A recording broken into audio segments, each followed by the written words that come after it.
नमस्कार विद्यार्थियों, आज हम चर्चा करेंगे जायसी की विचारधारा के संबंध में और उनके साहित्य के संबंध में। मलिक मोहम्मद जायसी हिंदी के उन कवियों में हैं जिन्हें लोग जानते ही नहीं, मानते भी हैं। तो भी कहीं कहीं ये सुनने को आता है कि मलिक मोहम्मद जायसी को जो प्रतिष्ठा आज हिंदी साहित्य में प्राप्त है वह स्वर्गीय पंडित रामचंद्र शुक्ल के कारण। शुक्ल जी ने जायसी के लिए क्या कुछ नहीं किया, इसको तो उनकी जायसी ग्रंथावली की भूमिका ही से पता लग जाता है। तथापि ये भी नहीं कहा जा सकता कि जायसी की ग्रंथावली की भूमिका जो सब कुछ बताती है वो जायसी के संबंध और शोध की आवश्यकता नहीं है, और नहीं सुचारू रूप से उसके ग्रंथों के संपादन की। जायसी पर बहुत सा शोध कार्य हो चुका है और पद्मावत की अनेक हस्ती की प्रतियों के आधार पर पाठ भेद भी किया जा चुका है। फिर भी हम सरलता से ये कह सकते हैं कि जायसी का अध्ययन जायसी ग्रंथावली के आधार पर निर्द्वंद रूप से किया जा सकता है। खुशी की बात तो ये है कि जायसी ने अपने तीनों ग्रंथों में कुछ न कुछ अपने विषय में लिख ही दिया है। पद्मावत और अखरावट का प्रकाशन जायसी ग्रंथावली में प्रथम संस्करण में ही हो गया था। द्वितीय संस्करण में इसका 30वां ग्रंथ भी प्रकाशित हो गया, जिसका नाम आखिरी कलाम, और आखिरी कलाम में उन्होंने अवतारवाद के संबंध में लिखा है। जायसी ने अपने जन्म काल में जैसा वर्णन किया वो इतिहास में कम घटा, उसका ठीक पता अभी तक नहीं चल पाया है। यदि इस भूकंप का पता हो जाता तो जायसी के जन्म काल ठीक से निकल आता। तिथि कुछ भी हो,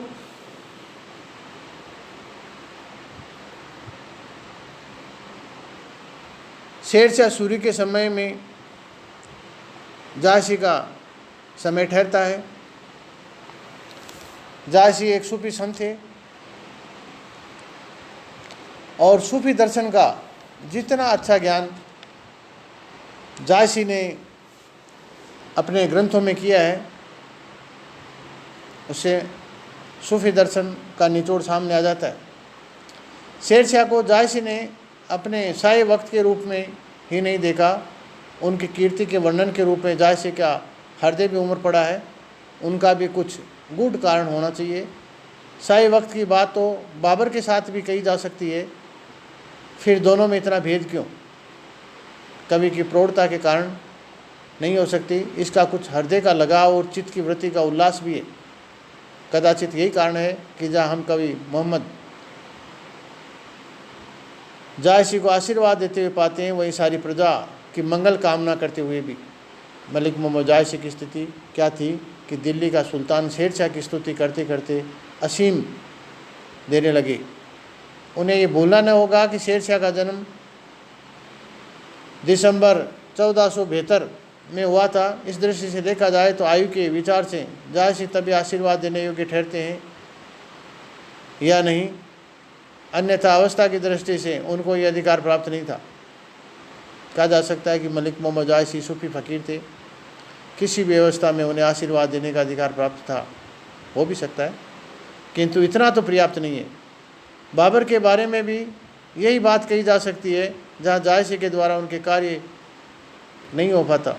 कहते हैं कि जब हुमायूं हार कर कन्नौज से भाग गया था और इधर उधर भटक रहा था, तब जायसी के लोग ये खबर उड़ाया करते थे कि हुमायूं बादशाह शेरशाह पर चढ़ाई कर रहा है।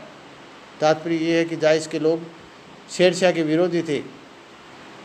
इसका कुफल ये हुआ कि शेरशाह का कोप जगा और उसने ये आज्ञा निकाल दी कि जायसी खोद कर फेंक दिया जाए। फिर क्या था, भगदड़ मच गई और जायसी को छोड़ कर के लोग इधर उधर भागने लगे।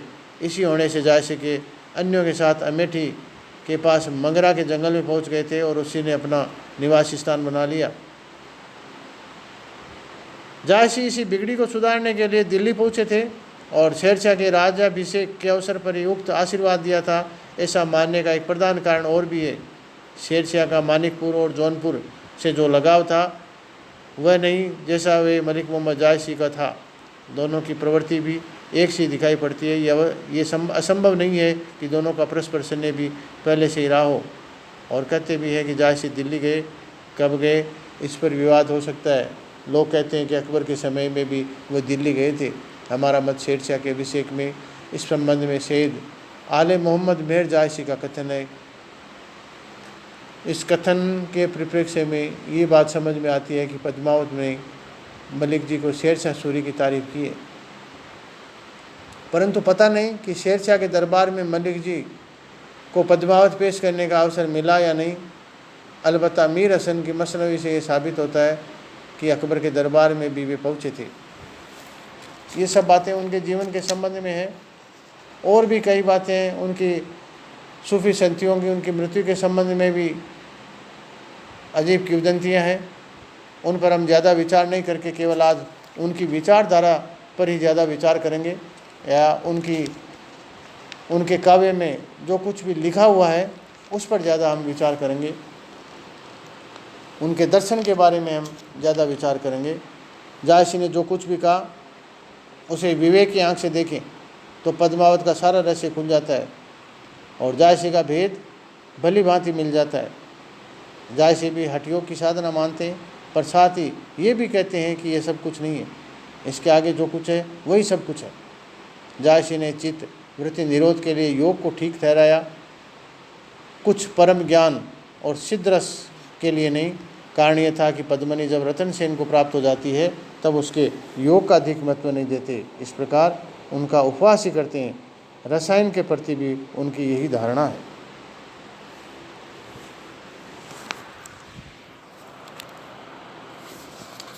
इसके अलावा जायसी पर हम विचार करने के लिए उनके और भी पक्ष है। यदि कबीर के बारे में कुछ बातें उनसे साझा की जाए तो कबीर ने हठयोगी बातों को देख करके जो लोग उसी बिंदु पर फल समझते हैं उन्हें जायसी का अध्ययन आँख खोल कर करना चाहिए। जायसी क्या, अन्य सूफियों ने भी अपने विचार प्रचार के लिए योग मार्ग को अपनाया, और अपनाते ही क्यों नहीं। उस समय उन्हीं योगियों की पूछ हो रही थी जो घर घर होती थी, जो अपनी सिद्धि के बल पर चारों ओर चमत्कार फैलाते थे। ख्वाजा मोइनुद्दीन चिश्ती को लोवाले ने किसी योगी से पाला पड़ा था। इस बात को सभी मुसलमानों के बच्चे जानते हैं, और जानता भी है कि आज की ये बात सूफियों ने किस प्रकार अपनी करामात से योगियों को दबाया था। जनता के हृदय में बैठने के लिए सूफियों ने जिस मार्ग में प्रवेश पाना था वह उस समय योग मार्ग ही था। इस योग मार्ग का प्रचार किसी न किसी प्रकार से इस देश के बाहर भी हो चुका था, और बाहर के सूफी भी कुछ न कुछ इसके प्रभाव में आ गए थे। जब मजहबी सूफियों ने इस देश में अपना क्षेत्र बनाया तो कुछ न कुछ हठयोग अवश्य अपनाया। जायसी ने भी अपनी साधना का अंग बना लिया था, यहाँ तक कि पद्मावती में भी इसका विधान किया, और रतन सेन और पद्मावती को सूरज और चांद के रूप में अंकित कर दोनों को सातवें सड़क से मिला दिया। सूफियों और योगियों की जो एकता दिखाई पड़ती है वह एक तरफा बात नहीं है। उसका सूत्र तो हमें कुरान और उपनिषदों में भी मिलता है। ये विषय यदि विशेष रूप से कहना होता तो हमारे कुरान में भी हिंदी नाम ही पुस्तक देखें। कबीर और जायसी में सबसे बड़ा भेद ये है कि कबीर मनमौजी और जायसी किताबी है। कबीर विधि विधान को नहीं मानते, स्वतंत्र विचार के जीव ठहरते हैं, और जायसी विधि विधान को मानते हैं, शरह को छोड़ करके नहीं जा सकते। सूफी दृष्टि से जायसी बासरा सूफी है और कबीर बेसरा सूफी। कबीर में खंडन बहुत प्यारा लगता है और जायसी को मंडन प्यारा लगता है। कबीर दूसरे को झकझोरते हैं तो जायसी उनको लुभाते और फुसलाते हैं। कबीर चुटकलों का काम लेते हैं तो जायसी प्रबंध की भूमिका बांधते हैं। कबीर छुड़ाना चाहते हैं तो जायसी गले लगाना जानते हैं। जायसी भी मूर्ति पूजा को ठीक नहीं समझते। पद्मावत में भी उसकी भर्त्सना करते हैं, परंतु किस ढंग से और किस प्रकार से रतन सेन पद्मावती के साथ साक्षात्कार के लिए शिव मंदिर में जाता है तो उसके दर्शन से वंचित हो जाने पर हताश होकर पछताता है। तो इस प्रकार जायसी ने पद्मावत में जो कुछ भी कहा है वह यदि नहीं कहा जाता तो जीवात्मा और परमात्मा के प्रतीक के रूप में उनकी व्याख्या नहीं हो पाती। पद्मावत का परमार्थ पात्रों का निमित्त नहीं, पाठकों के लिए। और पद्मावत का एक पात्र जब किसी दूसरे अथवा किसी पदार्थ के प्रति अपना भाव व्यक्त करता है तो उसके प्रति वही भाव होता है उसके किसी प्रकार का पारलौकिक संकेत मान उसे नहीं होता। परमार्थ की भावना तो पाठक के हृदय में उड़ती है। पाठक ये वह है जो कभी उसके भाव को रूप दे रहा है और उसकी इति पिंड नहीं होने देता, अपितु उस ब्रह्मांड में उस बात को फैला देता है। झांसी के संबंध में पद्मावत में हिंदुओं की कथा को लेकर के मलिक मोहम्मद झांसी ने जो कुछ भी लिखा वो बहुत ही प्रशंसनीय है। कबीर और झांसी की यदि विचार किया जाए कबीर और झांसी का, तो कबीर में उदारता नहीं प्रखरता है। उन्हें सभी बातों का रस नहीं मिलता। उनको तो बहुत सी बातों का जड़ मूल से मिटा देना चाहते हैं और मिटाने की चिंता में वो कुछ अपने मुंह से निकलता है। वह इस प्रेरणा ही नहीं, पांडे और शेख का प्रपंच से बचाने की कोशिश है। इस प्रपंच से जन को मुक्त करने के लिए जो उन्होंने ठान ठनती है, उसमें कबीर अपने पक्ष को स्पष्ट करने के लिए वैसी चिंता नहीं करते जैसी विपक्ष के निर्मूल करने की, उखाड़ने की चिंता करते हैं। सारांश ये है कि हम कबीर के राग और द्वेष दोनों प्रबल रूप में पाते हैं, परंतु झांसी में ये बात नहीं है। उनमें राग की प्रधानता है, द्वेष तो कहीं प्रसंग पाकर पनप जाता है, नहीं तो उनको मिटाने की चिंता झांसी में नहीं है। झांसी मग्न रहते हैं। कबीर में हट है, प्रेम है, भक्ति है, उपदेश है, और झांसी में भी हठ योग है, प्रेम है, उपदेश है, पर कोरे रूप में नहीं, प्रसंग के भीतर। झांसी सभी को अपना रसमय बना रम्य रूप से रंगना चाहते हैं, उनके काव्य का रूप देना चाहते हैं।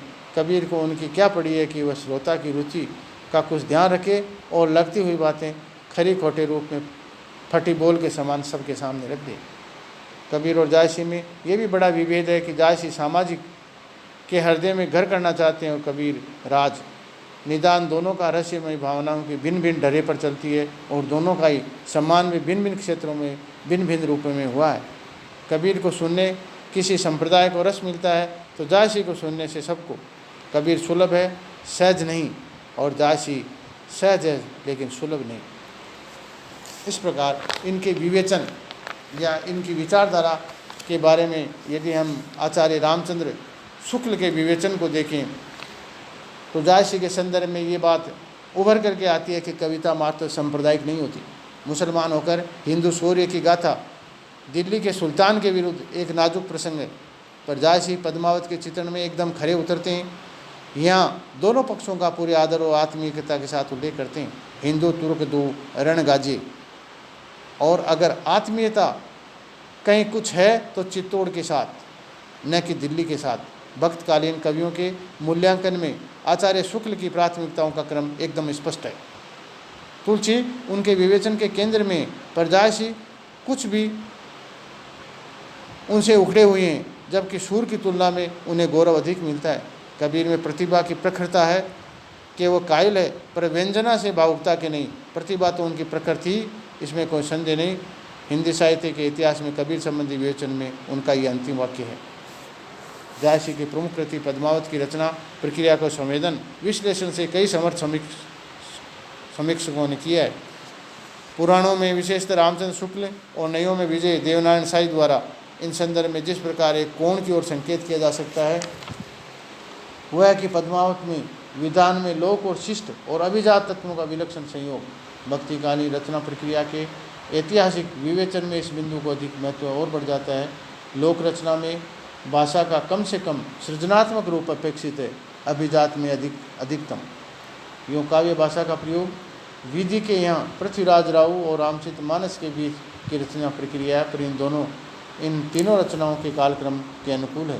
प्रक्रिया की ये लोग जैसे जैसे लंबे वर्णन या फिर एक अंश सृजनात्मक काव्य का जो पूरे प्रसंग को रचनात्मक दीप्ति से आलोकित कर देता है पूर्व प्रभावी ढंग से। उदाहरण के लिए सिंगल द्वीप में अमराई का प्रसंग लिया जा सकता है। दो दोहों के बीच में 7 अर्धा अंगुलियों में कवि अमराई में बैठने वाले विविध पक्षियों का वर्णन करता है। इन वर्णन से ये साबित हो जाता है कि सारे पक्षियों की जो ध्वनि वैदिक के कारण से कवि एक बिंब को डालता है, तो मानो वो सब अपनी भाषा में एक दूसरे देव और परम तत्व का नाम जप रहे हैं। इस बिंब में पहुंचकर जैसे उन्हें समूचे वर्णन को एक निष्पत्ति मिल जाती है, और तब पिछले इतिवृत्त में भी कविता चुपके से परिव्यास पा जाती है। आचार्य शुक्ल की सजग दृष्टि कवि के रचना विधान को समझने के लिए कितनी चूक गई इसकी एक अलग बिंदु हो सकता है। लोक परंपरा से जुड़ने में जायसी ने कुछ अन्य वृत्तियाँ भी मिलती है। अवधि बोली का ठेठ रूप उनके आलोचकों ने कई बार उल्लेखित किया है। जायसी में तुलसी की तरह तत्सम शब्दावली मिलावट आचार्य शुक्ल के शब्दों में मंजू, अमंद आदि चाशनी नहीं है, पर संस्कृत शब्दावली में जायसी अपरिचित थे ऐसा नहीं कहा जा सकता। तत्वों के अतिरिक्त कुसार, गोपीनय, पृथ्वी, इस पर अर्धसत्सम शब्द भी उनके द्वारा घड़े गए। लोकवृत्त और ऐतिहासिक वृत्त, इस प्रकार का आमना सामना जायसी ने अपनी रचना विधान की निजी उपज है। संसार के महाकाव्यों में शायद ही कहीं यथार्थ में ऐसी द्विखंडी रूप का चित्रण मिलता है। लोक और शिष्ट ऐतिहासिक वृत्त की बगल बगल में बैठे कवियों ने कई दृष्टियाँ हो सकती है, पर एक सीधा लक्ष्य होता है कि तुलना के माध्यम से इन दो संसारों के वैषम्य को गहरा करके दिखाना। इससे उनकी गहरी दृष्टि होगी या इन दोनों के नैतिक विधान का अंतर दर्शाना। लोकवृत्त की दुनिया में कष्ट है और कृपा भी है। जब भी ऐतिहासिक वृत्त में कष्ट है तो उसे उबरना नहीं है। ये पूर्वार्ध सुखांत है, जब उत्तरार्ध चरम दुखांत। यहाँ विजय देवनारायण साई ने ठीक लक्षित ही किया है कि पद्मावत हिंदी में अपने ढंग की अकेली ट्रेजिक कृति है, पर सुखांत और दुखांत का ये मेल महाकाव्य को भी जैसे एक दर्जा और ऊंचा उठा देता है। यहाँ महाकाव्य का न केवल शास्त्रीय सूचीबद्ध वर्णन है, संध्या, प्रातः, प्रदोष, युद्ध, मृगया आदि वर्णन यथार्थ का पूरा द्विआयामी चित्रण है। मनुष्य जीवन की समग्रता और उसकी नियति का इससे अधिक पूर्ण और प्रभावी अंकन कैसे हो सकता है। जायसी के बारे में और भी कई बातें हैं जिनके बारे में जायसी को जितना पढ़ा जाए, जितना उन पर बोला जाए उतना ही कम है। लेकिन मोटे मोटे तौर पर जायसी यदि सारांश रूप में यदि बात की जाए तो ये बातें निकल करके आती है कि लोक और शिष्ट का अंतर प्रक्रिया हिंदी कविता की बनावट के विकास में एक महत्वपूर्ण मंजिल है। लोक परंपरा से जुड़ने से एक विडंबना ये भी देखी जा सकती है कि पद्मावत का एक पाठ क्षेत्र अपेक्षा सीमित रहा है। बोली शैली की दृष्टि से ये जितना ठेठ और पहुँच है उससे कम है। दूसरी बोली और शैली दोनों में संस्कृत परंपरा से जुड़ने का तुलसी ने जो ज़्यादा प्रयास किया है, ठेठ बोली का बोधगम्यता की दृष्टि से दोनों का असर डालता है, और लोक और शिष्ट का संक्रमण का विकसित अर्थ प्रक्रिया में अतुलनीय उदाहरण है। जायसी को यदि और देखा जाए तो जायसी और कबीर के भेद को यदि मार्मिक स्तर पर समझा जाए तो कुछ बातें कबीर की और सूफी दर्शन की मेल जरूर खाती है, लेकिन जायसी का दर्शन है वो सूफी मत से ज़्यादा प्रभावित है। और पद्मावत को यदि मुख्य रूप से देखा जाए तो सूफी दर्शन के ऊपर ही चित्रित किया गया है। जायसी पद्मावत के बारे में हम कल चर्चा करेंगे। धन्यवाद।